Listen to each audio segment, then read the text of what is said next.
স্টুডিওতে আছেন সহকর্মী মাহাদি ধ্রুব, যাচ্ছি তার কাছে। ধ্রুব, আপনাকে স্বাগত, ঈদের শুভেচ্ছা, ঈদ মোবারক। ঈদ মোবারক যশো আপনাকে। ধ্রুব, আমরা প্রতিবেদনও দেখছিলাম আমাদের সহকর্মীর যে আজ ঈদ উৎসবে পুরো দেশ একসাথে উৎসব পালন করছেন। আমরা দেখছিলাম রাষ্ট্রপতি প্রধানমন্ত্রী প্রায় তিন যুগের পরে তারা একসঙ্গে নামাজ আদায় করলেন। তারা কোথায় নামাজ আদায় করলেন এবং শুভেচ্ছা বিনিময়ে কি বললেন, দিনব্যাপী কি হলো আমাদের একটু জানাবেন। যশো, আজকে মুসলিম উম্মার সবচেয়ে বড় ধর্মীয় উৎসব ঈদ উল ফিতর ছিল এবং এই ঈদ উৎসবে কিন্তু গোটা দেশ মাতোয়ারা ছিল। সেই উৎসবের আমেজ কিন্তু দেখা গিয়েছে দেশের রাজনৈতিক অঙ্গনেও। আজকে যেটি বলছিলেন মাত্র আপনি, 3 যুগ পর আজকে একটি বিরল ঘটনা ঘটলো। আসলে অনেক দিন পর প্রধানমন্ত্রী এবং রাষ্ট্রপতি একসাথে তারা জাতীয় ঈদগাহে নামাজ আদায় করেছেন এবং আজকে একটু আমি দেখাতে চাই, বিশেষ করে যেহেতু আজকে রাষ্ট্রপতি এবং প্রধানমন্ত্রী তারা কিন্তু আসলে ঈদগাহের একসঙ্গে নামাজ আদায় করেছেন এবং এরপরে কিন্তু আমরা দেখেছি আসলে একটু ঘটনা না বললেই নয়। প্রধানমন্ত্রী তারেক রহমান তিনি আসলে যেভাবে জনগণের কাতারে মিশে গিয়েছিলেন, যেভাবে তিনি নিশ্চয়ই আপনি জানেন তিনি একটি কঠিন প্রোটোকলের মধ্যে থাকেন, কিন্তু সকল প্রোটোকল উপেক্ষা করে সাধারণ জনগণ যেভাবে তার কাছে ছুটে আসছিলেন, আসলে বলাই যায় আসলে দীর্ঘ বহু বছর পর অর্থাৎ জনগণ তাদের নির্বাচিত প্রধানমন্ত্রী পেয়েছেন, সেই উচ্ছ্বাসটা আমরা জনগণের মধ্যে দেখেছি।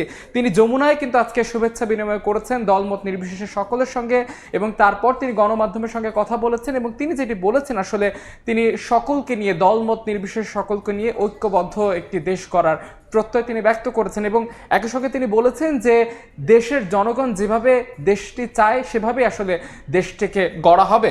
এবং যেটি আসলে বলছিলাম যে প্রোটোকলের বাঁধ ভেঙে সরকার প্রধানকে আসলে জনসাধারণ তারা সরকার প্রধানকে ঘিরে তাদের উচ্ছ্বাস ব্যক্ত করেছেন। আসলে প্রধানমন্ত্রী তারেক রহমানকে ঘিরে যে জনগণের আজকে যে উচ্ছ্বাসটি দেখা গিয়েছে, এটা আসলে রাজনীতির ময়দান অনেকটা বিরল, কারণ সরকার প্রধানের সাথে জনগণের যেই দূরত্বটা থাকে সেই দূরত্বটাকে এবং সকল প্রোটোকল উপেক্ষা করে জনগণ যেভাবে তার কাছে ছুটে আসছিলেন, উচ্ছ্বাস ব্যক্ত করেছিলেন, এছাড়া এক নতুন ঈদের আমেজ, নতুন এক চিত্র বাংলাদেশ দেখলো। আমরা দেখছিলাম যে সাধারণ মানুষ একসঙ্গে এক কাতারে সরকার প্রধানের সঙ্গে নামাজ পড়ার জন্য তারা সকাল থেকে জমায়েত হচ্ছিলেন এবং সেই মাঠের ময়দান ছাড়িয়ে কিন্তু রাস্তায়ও দেখা যাচ্ছিল অনেক অংশগ্রহণ, অনেক মানুষের নামাজ আদায়ের জন্য। আমরা দেখছিলাম রাষ্ট্রপতি প্রধানমন্ত্রী তারা কি বলেছেন শুভেচ্ছা বিনিময়ে। বিরোধী দলীয় নেতারাও নামাজ আদায় করেছেন বিভিন্ন এলাকায়, সে বিষয়ে কি তথ্য আছে?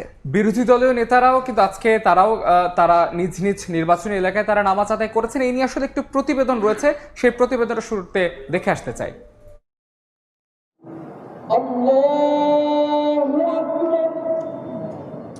নিজ নিজ নির্বাচনী এলাকায় পবিত্র ঈদ উল ফিতরের নামাজ আদায় করেন বিরোধী দলীয় নেতা এবং জাতীয় সংসদের চিফ হুইপ।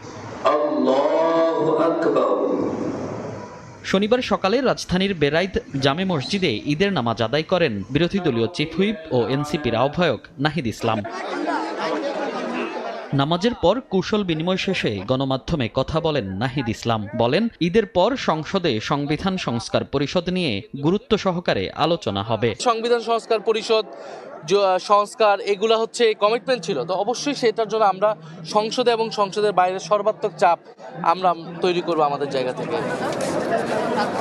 মিরপুরের মণিপুর গার্লস হাই স্কুল মাঠে নামাজ আদায় করেন জামাত আমির ও বিরোধী দলীয় নেতা ডাক্তার শফিকুর রহমান। পরে মুসল্লিদের সঙ্গে ঈদ শুভেচ্ছা বিনিময় করেন তিনি। হিংসা বিদ্বেষ ভুলে দেশ গড়ার প্রত্যয় ব্যক্ত করেন জামাত আমির। ভোটটা জনগণ দুইটাই দিয়েছে, তাই একটা হালাল হলে আর একটা হারাম হবে কেন? এটা যত তাড়াতাড়ি, যারা এখনো বুঝেন নাই অর্থাৎ সরকারি দল, তারা যত তাড়াতাড়ি বুঝবেন সংকট তত তাড়াতাড়ি কাটবে। এদিন দুপুরে মিন্টো রোডের বাসায় ঢাকার বিভিন্ন মিশনের কূটনীতিকদের সঙ্গে শুভেচ্ছা ও কৌশল বিনিময় করেন বিরোধী দলীয় নেতা এবং জামাত আমির ডাক্তার শফিকুর রহমান। মনির হোসাইন, সময় সংবাদ, ঢাকা। যশোর, যেমনটি দেখছিলাম আসলে আমাদের প্রতিবেদক মনির হোসেনের প্রতিবেদনের বিষয়টি উঠে আসলো যে বিরোধী দলীয় নেতা যারা রয়েছেন, বিশেষ করে বিরোধী দলীয় নেতা জামাতের আমির ডাক্তার শফিকুর রহমান, তিনি মিরপুর গার্লস হাই স্কুলের মাঠে তিনি নামাজ আদায় করেছেন এবং বিরোধী দলীয় চিফ হুইপ নাহিদ ইসলাম তিনি নামাজ আদায় করেছেন তার নির্বাচনী এলাকা বেরাইদে তিনি আসলে নামাজ আদায় করেছেন এবং নামাজ আদায়ের পর কিন্তু আসলে প্রত্যেকেই গণমাধ্যমের সঙ্গে কথা বলেছেন। বিশেষ করে একটু জানাতে চাই, আজকে জামাতের আমির কিন্তু আসলে তারা কিন্তু সংবিধান সংস্কারের ইস্যুটা নিয়ে কিন্তু তাদের প্রত্যেকের বক্তব্যে আমরা এই বিষয়টি দেখতে পেরেছি। বিশেষ করে সংবিধান ইস্যুতে সরকারের সংসদে ফয়সালা না হলে রাজপথে নামার হুঁশিয়ারি দিয়েছেন জামাতের আমির ডাক্তার শফিকুর রহমান এবং আজকে বিরোধী দলীয় চিফ হুইপ জনাব নাহিদ ইসলাম তিনি কিন্তু আসলে যেটি বলেছেন যে সংসদে সংবিধান সংস্কার ইস্যুতে ছাড় না দেওয়ার বার্তা নাহিদ ইসলাম দিয়েছেন। অর্থাৎ ঈদের আনন্দের মাঝেও কিন্তু আসলে রাজনীতিক যেই বিষয়গুলো সেটা কিন্তু কোনোভাবে পিছিয়ে ছিল না।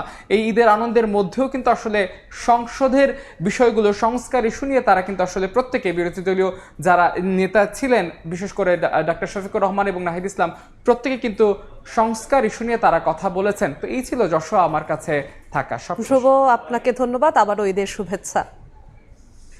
আমাদের সঙ্গে স্টুডিওতে যুক্ত হয়েছিলেন সহকর্মী মাহাদি ধ্রুব।